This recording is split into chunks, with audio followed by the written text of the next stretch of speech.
Hi guys, I wanted to make this video tonight because I'm feeling a particular way and I just wanted to capture it, I guess, and hopefully it'll be of some use to some people. I'm currently sitting on my floor after work with the lamp on, so I hope the light is alright. That's why I'm sort of hunching over. But I just wanted to give a few words of advice and talk about my experience at a hagwon for a little bit, because right now I have about 4.5 weeks left at my job and then it's over. And recently there's been something sort of frustrating me, which you may experience if you happen to work at a hagwon, and I just want to give warning and maybe, I don't know if I should say my tips for handling it, because I don't know if I handle it very well, but just my experience and maybe something that will help you that I've learned along the way, slowly but surely.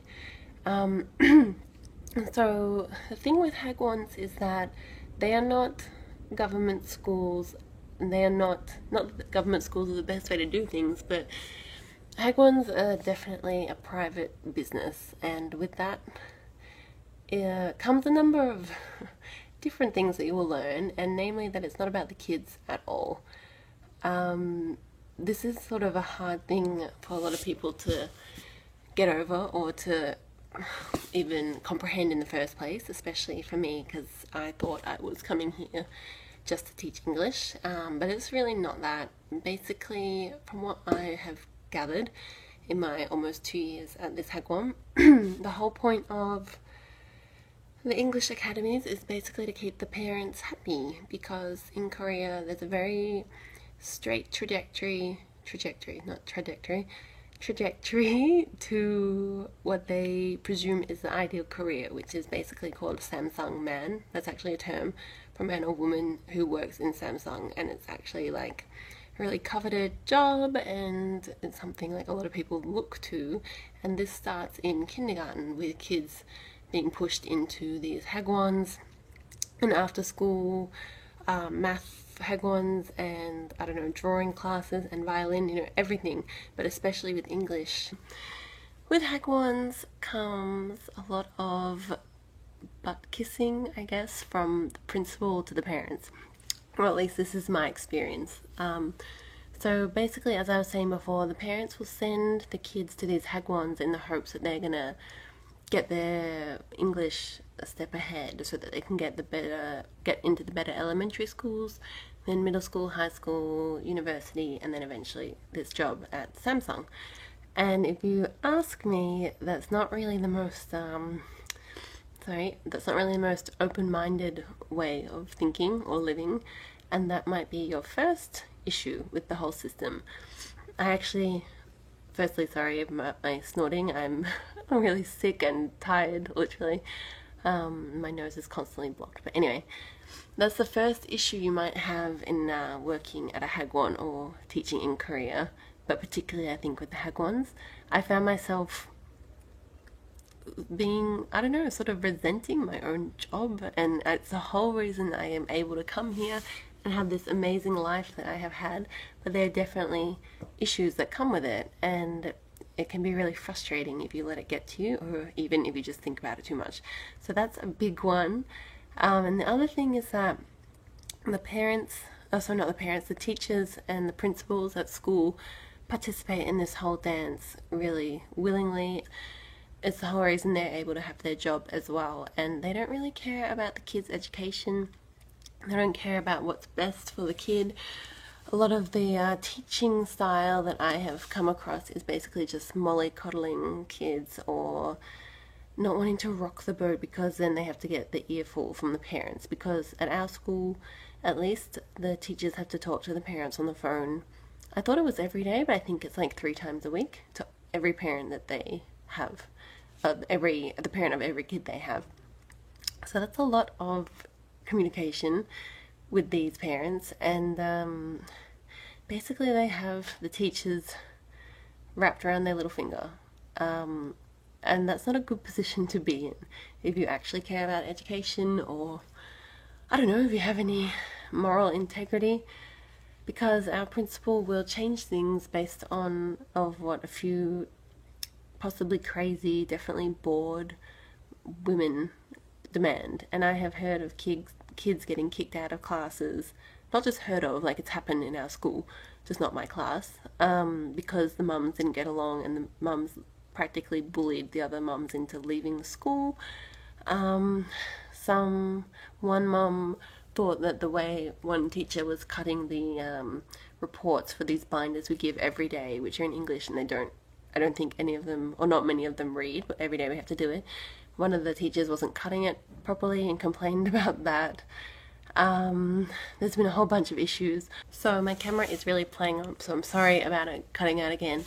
But I was saying I was having an issue with my kids not finishing their food, so I got really big on trying to get them to eat their lunch because it's a really healthy Korean lunch. It's rice, soup, kimchi, usually meat or like egg or something, and then some vegetables.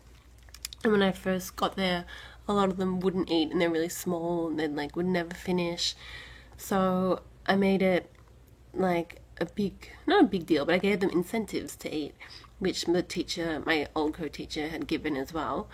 And then when my current co-teacher was away, I sort of, I guess, made it a bigger deal just because I think it's really important, and I sort of feel like they're my children, and if I was their mum, I would want them to eat a healthy lunch instead of just snacks, which a lot of the teachers will give, like pretty much as bribes, like sugary jellies or candy, you know. And so I thought that wasn't okay. But anyway, there's been an issue in the Korean news about some teacher like smacking a child for not eating all their kimchi.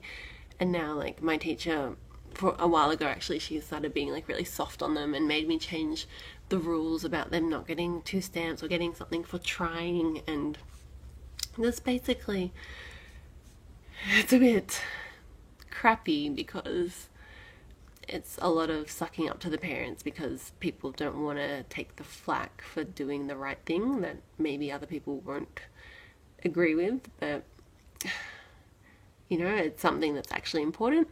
And I feel like at the school, and Gav said this as well, and my teacher actually said this, she's just sort of stopped caring, and that's how she gets by in her day, because there's so many systems and frustrating, undermining things where the Korean teacher will come in when you're teaching and the kids just resort to Korean and it's fine.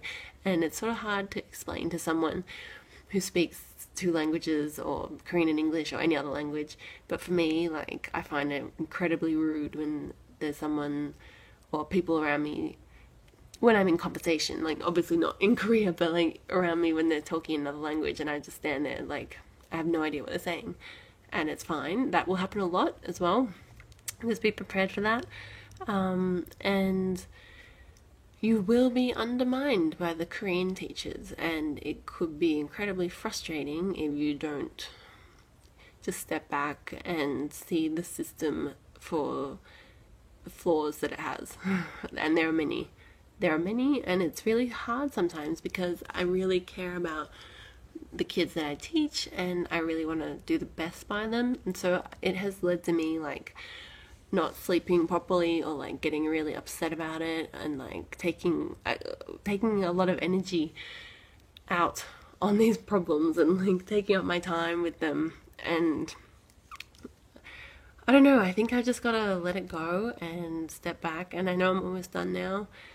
And just, if you're gonna work at a Hagwon, just be prepared for the fact that you're entering a system that has a lot of problems, and you're not going to change it.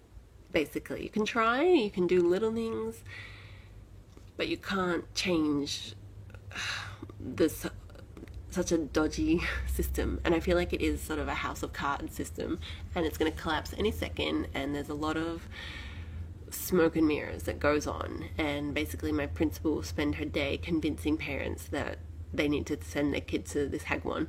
I don't know what she says, but that she has meetings for hours with these mums, and I don't know how much you can say in that amount of time. So I think she spends a lot of her time lying to parents, and then a lot of the teachers may not actually speak English anyway, and they will bribe kids just with sugar, and they won't actually teach them discipline or anything.